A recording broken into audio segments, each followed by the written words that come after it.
Aşgabatda Nowatdaki klassik ýaýdymsaz konserti Döwlet Simfonik Orkestriniň gatnaşmagynda geçirildi.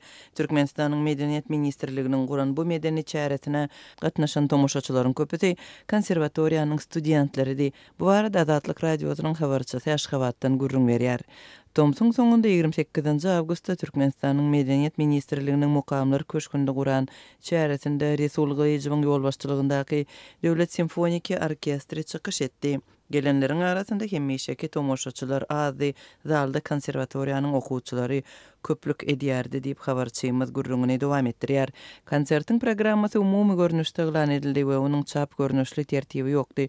Şol sebäpden aýdymsaz konsertiniň garaşylmadyk başlangyjy tomoşaçylar üçin ören täsirli boldy. Orkestr iki sany meşhur eteri Türkmenistanyň döwlet hory bilen bilelikde ýerine ýetirdi.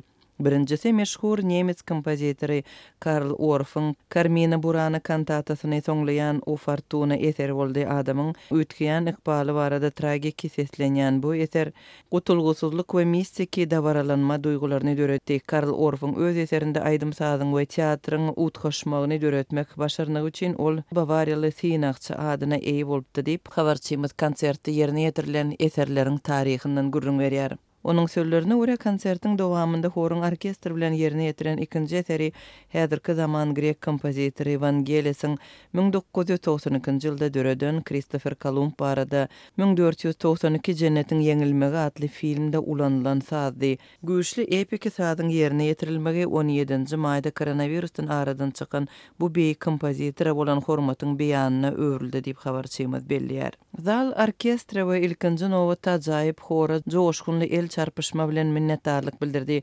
Konsertde çykyş eden hor türkmen dilinde iki aýdymy ýerine ýetirdi. Resul Gyýjyň ýolbaşçylygyndaky sadandalar toporunyň çykyşlaryna ýygyderli gelýän tomoşaçylar üçin Türkmenistanyň döwlet horunyň çykyşy programmanyň iň esasy pursaty garaşylmadyk sowgada boldy we täze konsertlere güýçli isleg döretdi diýip habarçymyz aýdýar. Konsertde solist aýdymçylar Selveniyat Anna Durdeýewa, Leyli Oktirowa we Gurban Murat Jumaniýadow çykyş etdi. Konsertin gidişinde günbatar klassiklerinden Puccini'nin we Verdi'niň iki ariýasy ýerine ýetirildi.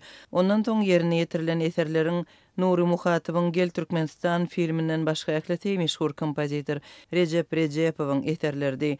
Recepow hem Vangelis ýaly geçen ýylyň ýanwar aýynda aradan çykdy. Bu satlaryň eserleriniň ýerine ýetirilmegi sadandalaryň hormatyna bildirilen minnetdarlyk boldy diýip habarçymyz konsert baradaky maglumatyny dowam etdirýär. Resul Gyýjy bilen Recep Recepowyň arasynda aýratyn gatnaşyklar bardy. Kompozitor özüniň 75-nji ýaş toýy münasibetli geçirilen ýubiley konsertinde ýaş kardeşine öz eserini bagyşlapdy. Bu ulu hormatyň nyşany kompozitoryň aýal dogany onuň aradan çykmagyndan soň Resul Gyýjy we Recepowyň Moskwanyň Çaýkowski konserwatoriýasynda geçiren student ýyllaryndan bäri ýygnan saz plastinkalarının seýrek ýygyndysyny gowşurdy diýip habarçymyz şeýle gurrun berýär. Tutuş konsertiň dowamında ekranda kinofilmlerden pursatlar görkezildi. Ömrüniň dowamında klassika öwrülen türkmen kompozitorynyň döreden eserleriniň ekranda görkezilen ak-gara filmlerden alynan pursatlar bilen bilelikde ýerine ýetirilmegi tomoşaçylarda uly täsir galdyrdy. Köplerde şol filmleri gaýtadan görmäge isleg döredi.